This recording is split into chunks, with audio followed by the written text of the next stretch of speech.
Hello everybody. Today I will tell you about the planned economy. Planned economies were a central feature of the attempts at socialism in the Soviet bloc countries.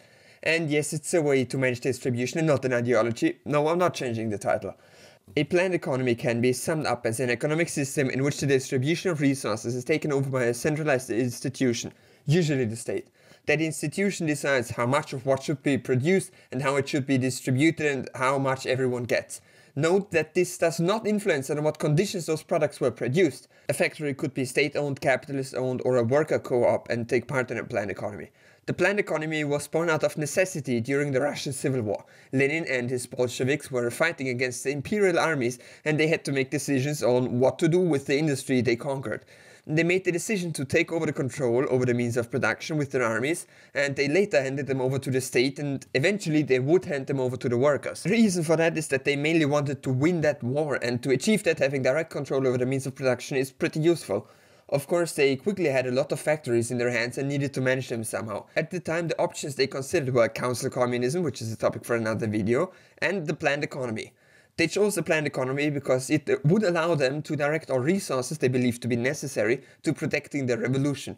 They could have kept markets as well and have established market socialism, but because of the many problems markets have, they didn't do that. And yes, there will be a video on markets as well.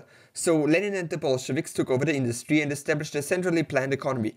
Please note that this wasn't intended to stay that way forever. The economy was intended to be centralized until industrialization was finished and until the revolution was safe. Of course, then Lenin died and Stalin found himself in the position of having to fight off a huge fascist army, which meant he had to keep the industry, and also Stalin liked being in power, so he didn't give the industry up later. After Stalin, not many in the party remembered that they were supposed to hand over the industry to the workers, and of course, corruption had begun to form inside the party.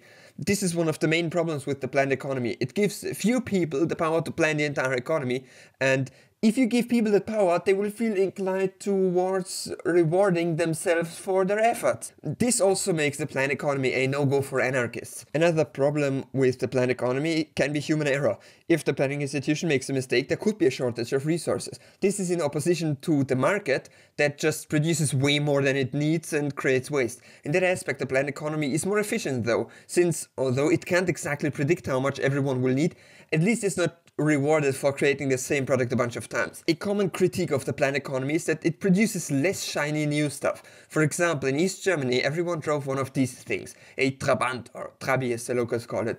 You can see that it looks pretty bad by our standards. What happened was that those who organized the production saw no need to come up with new cars since the Trabi was perfectly adequate and most people used it for decades before needing a new one. Meanwhile, in the West German Republic there were new cars coming out every year. Not better cars, just newer cars with new colors or designs.